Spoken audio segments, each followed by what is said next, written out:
Good morning and welcome to Sports Shorts Daily on a Wednesday. I'm Tommy Kreisand over at Tremonti's Meat and Seafood, where they got lasagna for lunch today. All your tailgating platters and everything you need for the weekend, high school football, college football, watching the Saints game, whatever it might be. Ronnie Rance away from the microphone today, but we've got Derry Beckwith with us, along with Jeff Palermo, who will join us in just a little bit.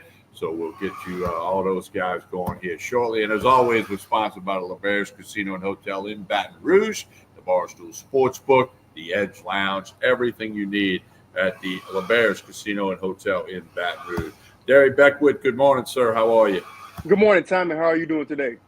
Well, we start off with tough news. Greg Brooks Jr., who played at West Jefferson High School in New Orleans, spent 3 years with the Arkansas Razorback program, who ironically LSU plays this Saturday, had an emergency medical situation, a tumor removed from his brain last Friday.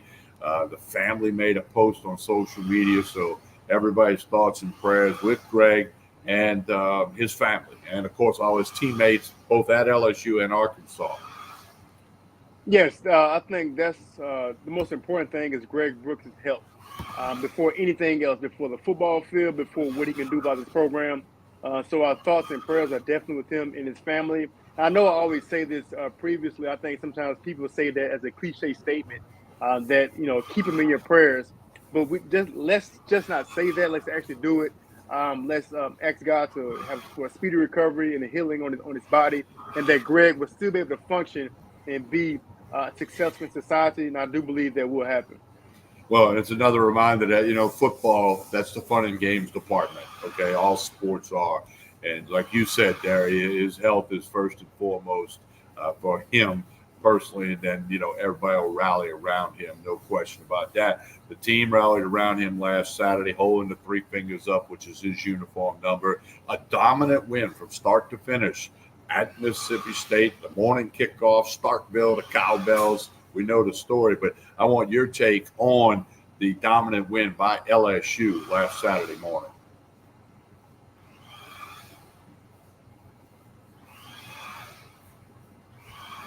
All right, we got Derry in here. Jeff Palermo, how are you? Hey, how you doing, Tommy? I'm doing well. We just talked about the Greg Brooks Jr. thing, and I know you share everybody saying that, it's the fun and games department of football, and we wish the best for him. And a speedy recovery and get well soon and get back to life, and football can be secondary. Yeah, it's we knew it was something serious, right? You get the word that it's a medical emergency, and then when you see some of the social media stuff after the Mississippi State game and the fact that they gave him the game ball, and it wasn't that. It wasn't just some kind of a minor thing. This had to be something significant, and then I think it got even more worrisome when you have Sam Pittman, the Arkansas football coach, who of course Greg Brooks played for him at 1 year at Arkansas, sending prayers Greg Brooks' way, and Brian Kelly still not really providing much information on Monday. It's leaving it up to the family. So there was obviously a lot of concern about his health. And now we have a much better knowledge, and all we can hope now is pray that the biopsy results come back and say it was a non-cancerous tumor and that he can go back to leading a normal life here soon and hopefully maybe even resume his football career. Derry, your thoughts on the football game Saturday, the dominant win over Mississippi State? Absolutely. I think anytime you go on the road in the SEC, and like you said, the conditions were not up to par. It's 11 o'clock in the morning. You have to listen to those aggravating cowbells. And so for them to go out and be dominant both offensively and defensively speaks volume of the maturity of this football team and also the direction that Coach Brian Kelly has them going. Everybody wanted to bury them after the Florida State game, and rightfully so. They didn't play with any energy.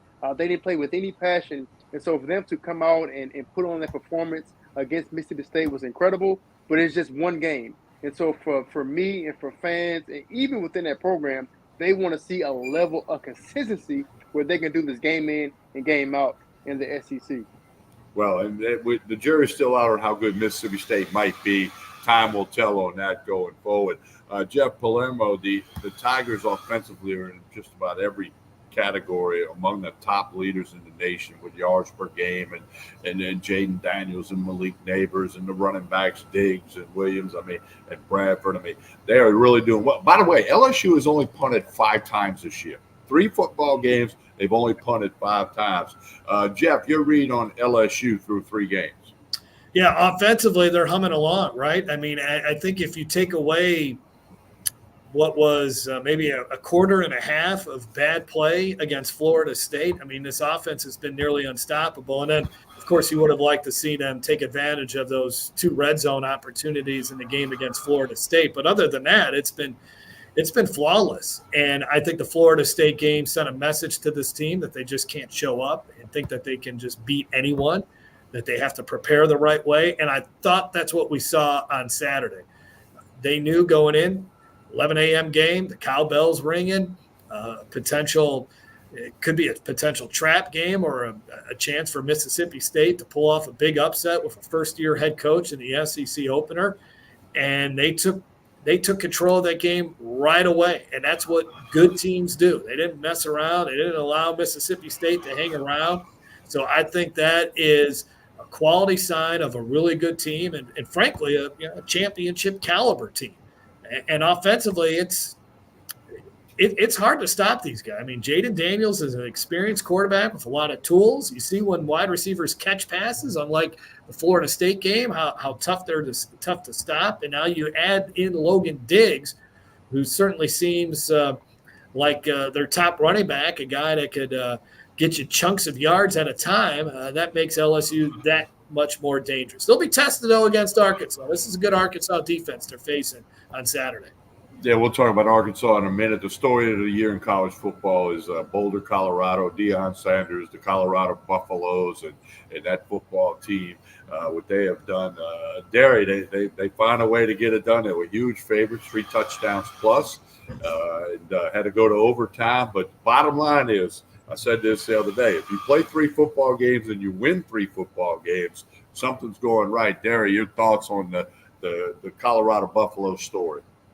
I think it's an incredible story, and it's great for college football. It's almost a refreshing feeling for college football, just how Deion Sanders is basically going against the grain on how the game should be displayed and how the game should be marketed.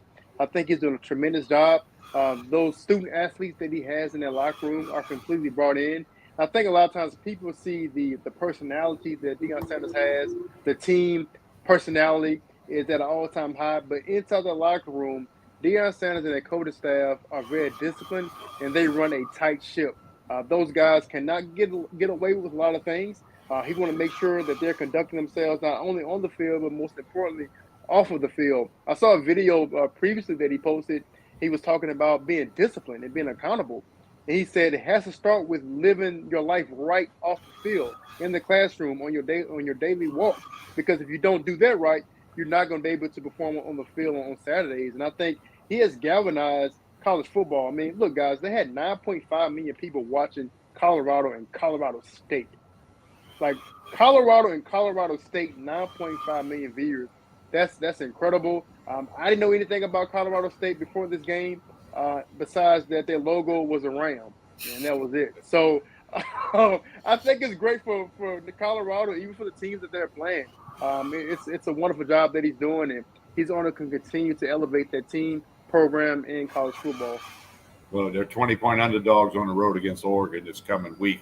We'll see what happens. Jeff, your thoughts on the whole? Yeah, I think Hollywood fell into the ocean, and Boulder, Colorado's the new Hollywood with all the stars and the rappers and the people who, all the major network platforms descended upon Boulder last week. Like Derry said, for Colorado State, okay, I mean, it's not like they were playing, Michigan or LSU or something like that. Now, they got to play Oregon and Southern Cal coming up. We'll find out a little bit more about it. But, Jeff, your reaction to this whole story? I love it. I love personalities. And in this world, we don't have many personalities. We have very few. Very few people are afraid to show their true colors. Very few people are willing to be outspoken about certain things. And, yeah, you're not going to agree with everything Deion does or or Prime, I should say. You're not going to maybe agree with some of the tactics that he does or his methods or something, but the guy has a belief system, and he goes out there and preaches it, and it carries over to his players. His players certainly believe that when they show up on Saturdays that they are going to win football games. You saw that in the TCU game. No one gave them a chance to beat the Horned Frogs in the season opener, but Prime told them, hey, we can go in there and win this game if we do this. And he certainly has some talented players, and they went in there and did it. Now really the true test begins, because you got Oregon, you got USC. So let's see, how well this does. Let's see what happens when this team's confidence gets shaken a little bit. Let's see what happens when some more adversity hits this team and how they're able to react. Because so far it's been a lot of fun. But I'm glad he's in college football. I'm glad he's on the Power 5 level now. I look forward to the day when he's coaching in the SEC, because I think that day will be happening in the near future. Someone will give him the money, or maybe he goes to Florida State, wherever he may go. But I look forward to that, because the game needs these kind of personalities. We've lost a little bit of that in college football, with the Steve Spurrier retiring. Obviously, the unfortunate death of Mike Leach and some other guys that have come and gone here as far as the coaching profession goes. I just don't want to hear plain sound bites. I like the fact that, and I don't mind the fact that he went right back after Coach Norvell at Colorado State after he got called out about it. I kind of like that stuff. So it makes it entertaining. That's what it's all about, right? This is to entertain people, and certainly he's got the entertainment factor down. Yeah, well, like I said, I've always told people, if you forget, the E in ESPN stands for entertainment. Okay? Yes, so right. That's what a lot of this is about. Before we get to LSU, Arkansas, you mentioned untimely death of Mike Leach. Buddy Tevens, former Tulane head coach, passed away. Complications from a bike accident earlier in the spring. A lot of people say it was his players, and he laid the foundation for that 1998 Tulane team that went undefeated.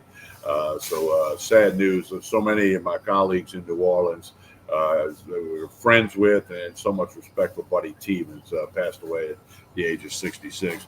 Derek Beckwith, Arkansas comes into Tiger Stadium Saturday evening. Be a lot of emotion with Greg Brooks having played for both Arkansas and LSU. LSU's an 18-point favorite. That's a lot bigger number than I anticipated before that number came out. Derek, what do the Tigers have to do Saturday night to beat Arkansas? Just be consistent, be aggressive, first off on offense. I think what you saw from Jaden Daniels against Mississippi State is the first time that I've seen him relax since last year when they played Florida in the Swamp, where you saw him just throw the ball down the field. And so they have to continue to be aggressive and take shots. Look, and I think Mason Taylor is a great weapon for their offense. But I also think sometimes Mason Taylor holds Jaden Daniels back because he's a safety valve. Instead of maybe taking a shot down the field, let me just dump it 6 yards to Mason Taylor and see if he can get a first down, where Malik Neighbors may be running wide open on an over route or a non-route.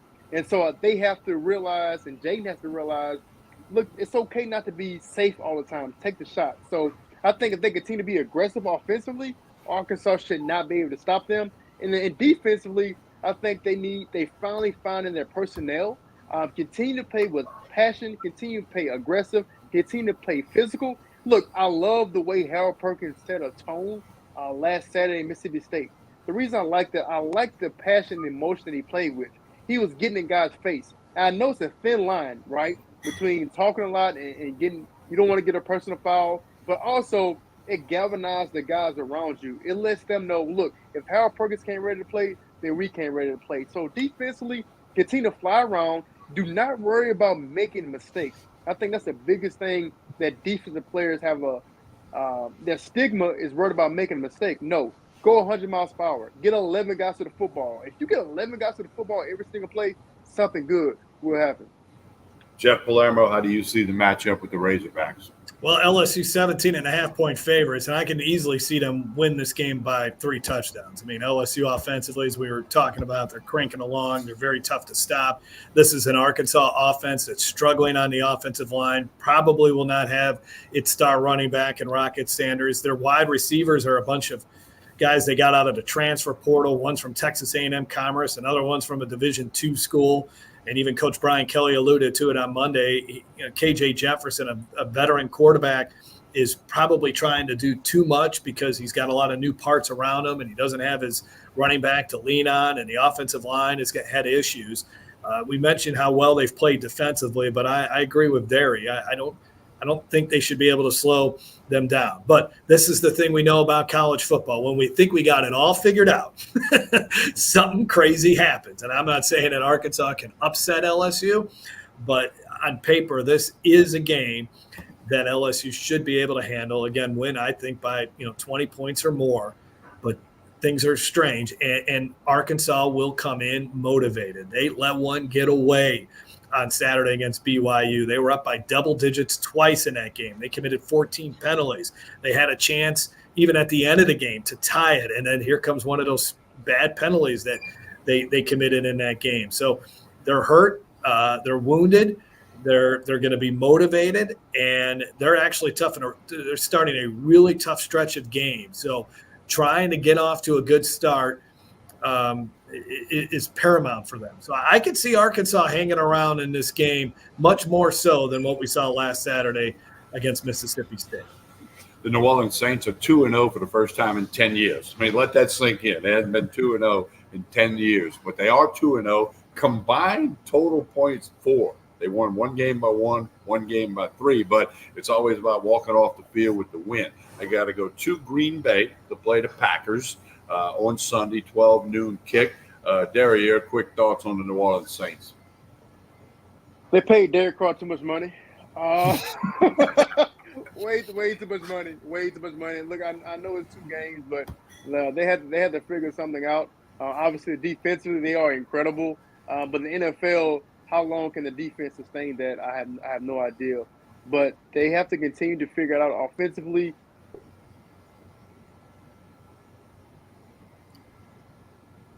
Derry froze up on us. Jeff, your thoughts on the Saints?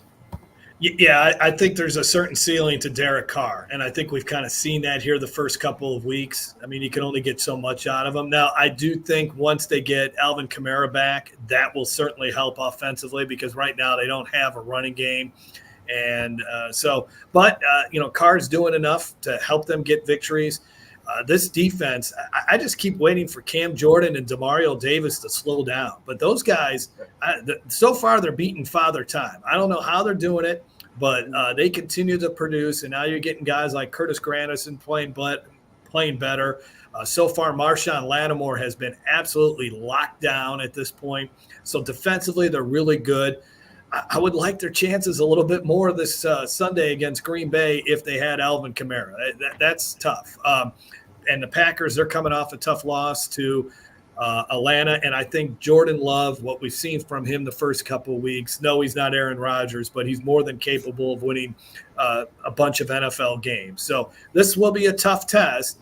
I think the biggest shock so far is just the fact that Atlanta and Tampa Bay are 2-0 as well. So you started the year thinking, well, maybe if you just win 9 or 10 games, you can win the NFC South. Well, maybe the division's a little better than what we thought. Yeah, it could be. Jeff, tell everybody what you got going on and how they keep up with all the things you're doing. Well, I'm here at Louisiana Radio Network now, obviously covering news and sports around the state. Me and Derry Friday will be in New Iberia for Westgate and St. Martinville on the Yearview Cox Ford game of the week. Looking forward to that one. And you can also check out some of my articles that I write at WWL.com on LSU on a daily basis. So that's kind of where I'm at right now. And I also do McNeese home football games, and they're off to a really rough start right now. So, but hey, it's football season. I'm loving it, and looking forward to what should be a fun weekend it's a big weekend in the SEC West. I'm really looking forward to A&M and Auburn, and obviously Alabama and Ole Miss. We're going to learn so much more about these teams and get a better idea of, just how good LSU is and how good the SEC West is. Jeff, be sure to tell Gary Goff I said hello. We worked together when he Yeah. was on Al Mummy's staff at Southeastern.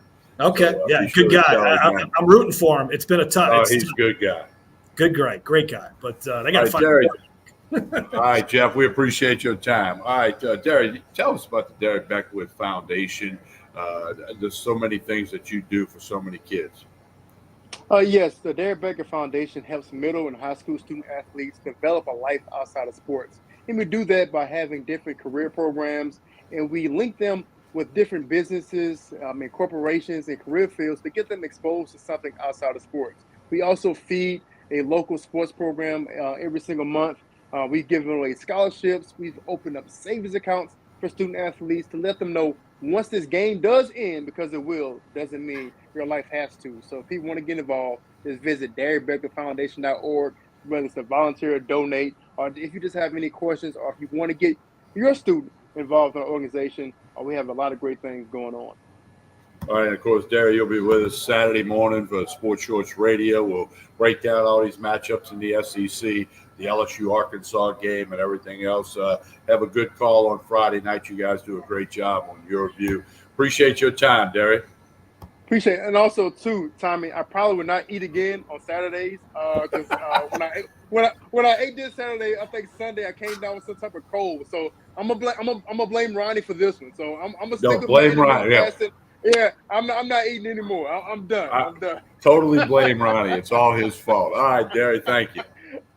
All right, Appreciate it. Good, Tommy. All right, man. And hey, don't forget, folks, all the good stuff here at Tremonti's Meat and Seafood. Lasagnas, the lunch special. They can do on-site catering. Got a job going out the door in a few minutes. All your tailgate and party packages, everything you need for the high school games, the college games. You're watching at somebody's house. People are coming over to your house. Don't forget Tremonti's Meat and Seafood. And, of course, we're always sponsored by the LeBears Casino and Hotel in Baton Rouge, the Barstool Sportsbook, where you can bet on all your favorite sports activities. The Edge Lounge with the live entertainment on the week, Thursday, Friday, and Saturday. You need to check that out. Many, many great things at the LeBears Casino and Hotel in Baton Rouge. As we always do, we ask you to like and share this video. That helps us out.